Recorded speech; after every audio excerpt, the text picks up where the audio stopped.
भारत की प्रॉक्सी जंग अब ढकी छुपी नहीं रही। ये हमारी कौम तरक्की और अमन के खिलाफ खुली दहशतगर्दी है। हमारे पास भारतीय मुदाखलत के वाज़ेह सबूत मौजूद हैं। दुश्मन के नापाक अज़ाइम हर सूरत नाकाम बनाएंगे। फील्ड मार्शल आसिम मुनीर ने कोयटा में ग्रैंड जिरगे से खिताब करते हुए कहा, कौम और बहादुर बलोच अवाम की गैर मुज़लज़ल हिमायत से पाक फौज अंदरूनी हो या बैरूनी हर दुश्मन को कुचल देगी। बलूचिस्तान के अमन पर कोई समझौता नहीं होगा।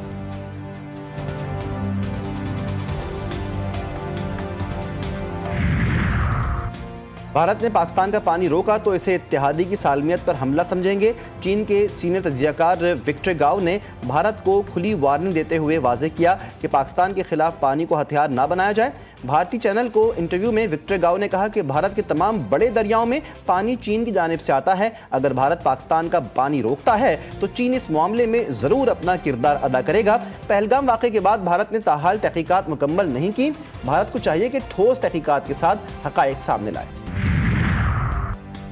और तय फार्मूले पर अमल नहीं हो रहा, साथ चलना मजबूरी है। सदर मुमलिकत का एक बार फिर इत्तेहादी नून लीग से गिला। आसिफ जरदारी से पीपल्स पार्टी अरकान पंजाब असम्बली की मुलाकात। मेंबरान असम्बली ने सूबाई हुकूमत का रवैया बेहतर ना होने पर शिकायत के अंबार लगा दिए। ज़राए के मुताबिक आसिफ जरदारी ने कहा कि जो फार्मूला तय हुआ था उस पर इस तरह से अमल दरामद नहीं हो रहा। पंजाब में जो हो रहा है उन्हें सब मालूम है, सबकी पोजीशन को बेहतर तरीके से जानते हैं। ब्यूरोक्रेसी जो कई बरसों से उनकी है तो ताबेदारी तो करेगी। सदर आसिफ अली जरदारी से वज़ीर आज़म शहबाज शरीफ की अहम मुलाकात। भारत की जानिब से दी जाने वाली धमकियों पर गौर। वज़ीर आज़म ने सदर को अपने गैर मुल्की दौरे पर एतमाद में लिया। सदर जरदारी ने कहा कि पाकिस्तान पुरअमन मुल्क है, लेकिन हमारी मुसल्लह अफ़वाज मुल्क के दिफा की भरपूर सलाहियत रखती है। मुलाकात में गवर्नर पंजाब सलीम हैदर और स्पीकर कौमी असम्बली अयाज सादिक मौजूद थे।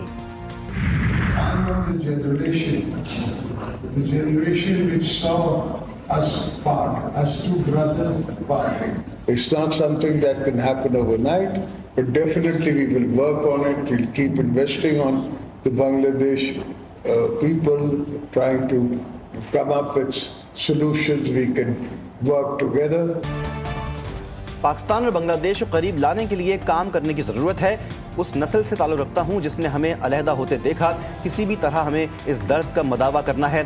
सदर मुमलिकत आसिफ जरदारी का पाक बांग्लादेश टीमों के एजाज़ में इस्तकबाली से खिताब। कहा कि बंगाली कौम खित्ते की अमीर तरीन कौमों में से एक थी। दोनों मुल्कों के अवाम की फलाह बहबूद के लिए काम करना होगा। सदर मुमलिकत ने दोनों टीमों के क्रिकेटर्स और ऑफिशियल्स से मुसाफिया किया। वज़ीर ख़ारजा इसहाक़ डार का अफगानिस्तान के कायम मकाम वज़ीर ख़ारजा अमीर खान मुत्तक़ी से टेलीफोनिक राबता। अफगान वज़ीर ख़ारजा का पाकिस्तान की जानिब से अपने सिफारती ताल्लुक़ात को सफ़ीर की सतह तक बढ़ाने के फैसले का खैर मकदम। इलाकाई राबतों के लिए Uzbekistan Afghanistan Pakistan railway line मनसूबे की अहमियत पर जोर। वज़ीर ख़ारजा इसहाक़ डार का बरतानवी हम मनसब जावेद लमी से भी राबता। दोनों रहनुमाओं के दरमियान मुख्तलिफ उमूर पर गुफ्तगू। अक़वाम मुत्तहिदा में आइंदा इजलासों के दौरान मुलाकात पर इत्तफ़ाक़। भारतीय जारहियत दुनिया के सामने बेनकाब करने का मिशन। बिलावल भुट्टो और शेरी रहमान न्यूयॉर्क में मौजूद। वफ़द के दीगर अरकान आज रात और बाकी कल सुबह अमरीका पहुंचेंगे। बिलावल भुट्टो की क़यादत में पाकिस्तानी वफ़द अमरीका में अहम मुलाकातें करेगा। पार्लिमानी वफ़द के दौरा अमरीका का मकसद दुनिया को भारतीय जारहियत से आगाह करना है। पाकिस्तानी पार्लियामेंट वफ़द अक़वाम मुत्तहिदा के सेक्रेटरी जनरल समेत अरकान कांग्रेस और ट्रंप इंतज़ामिया के अहम अरकान से मुलाकात करेगा। जनूबी एशिया में अमन को संगीन खतरात लाहक हैं। खित्ते और आलमी अमन को सबसे बड़ा खतरा मसला कश्मीर से है। Chairman joint chief of staff committee general Sahir Shamshad Mirza ने 22वें शंग्रीला डायलॉग 2025 में तफसीली मौक़िफ़ देते हुए कहा कि भारत की जानिब से पानी को बतौर हथियार इस्तेमाल करना बैनुल-अक़वामी क़वानीन की खुली खिलाफ वर्जी है। एशिया पैसिफिक आलमी ताकत का मरकज़ बन चुका है। पाकिस्तान भारत से बाइज़्ज़त बराबरी और एहतराम पर मबनी मुस्तक़िल अमन का ख्वाह है। दोनों मुल्कों के दरमियान कशीदगी की असल जड़ मसला कश्मीर है। सियालकोट में पंजाब असम्बली के हल्का PP 52 समड़ियाल में ज़िमनी इलेक्शन। पोलिंग का वक्त खत्म, वोटों की गिनती जारी। नून लीग PTI पीपल्स पार्टी समेत 14 उम्मीदवार में कांटे का मुकाबला। नून लीग और PTI में कांटे का मुकाबला मुतवक्के। नशिस्त मुस्लिम लीग नून के रुकन पंजाब असम्बली असद वड़ाइच के इंतकाल के बायस खाली हुई।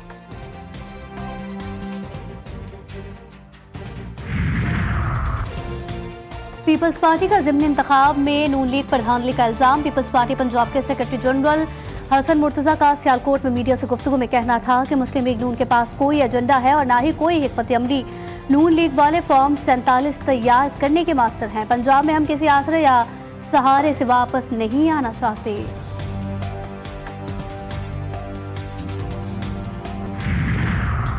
तहरीक इंसाफ कारकुनान पर तशद्दुद का इल्ज़ाम। मरकजी सेक्रेटरी इत्तलात शेख वक़ास अकरम कहते हैं सियालकोट ज़िमनी इलेक्शन में लीगी कारकुनों ने पोलिंग स्टेशन पर गुंडागर्दी की। हर पोलिंग स्टेशन से हमारे लोगों को बाहर निकाल दिया गया। ये सीट 8 फरवरी को भी जीती थी, आज भी बरतरी है। आलिया हमजा ने कहा कि चोर चोरी से जाए पर सीना जोरी से न जाए। ये कौन सी जमहूरियत है? आरओ ऑफिस को कंटेनर्स लगाकर सील कर दिया गया। दहशतगर्द इजराइल की जानिब से फलस्तीनियों की नस्ल कुशी जारी। गजा में एक दिन में 60 फलस्तीनियों को शहीद किया, 284 जख्मी। इजरायली फौज ने 24 घंटे में गजा में दर्जनों फिजाई हमले किए। इजराइल की गजा पर जारियत शहीद फलस्तीनियों की तादाद 54,381 हो गई। इजरायली हमले में 9 बच्चों को खोने वाले जख्मी डॉक्टर हमदी अल निजार भी शहीद हो गए। अमरीकी तजवीज़ में मुस्तकिल जंग या जंग के खात्मे का जिक्र नहीं। हमास ने गजा में जंगबंदी के लिए अमरीकी तजवीज़ को मुस्तरद कर दिया। हमास रहनुमा बासिम नईम कहते हैं जंगबंदी के दौरान गजा में इमदाद तरसील की जमानत नहीं दी गई। जंगबंदी पेशकश पर हमास का रद्द-ए-अमल नाकाबिल कबूल है। अमरीकी एलची स्टीव विटकॉफ ने कहा कि हमास को जंगबंदी की तजवीज़ को कबूल करना चाहिए था। सह्यूनी वज़ीर आज़म का यरगमालियों की वापसी और हमास के खात्मे तक जंग जारी रखने का ऐलान।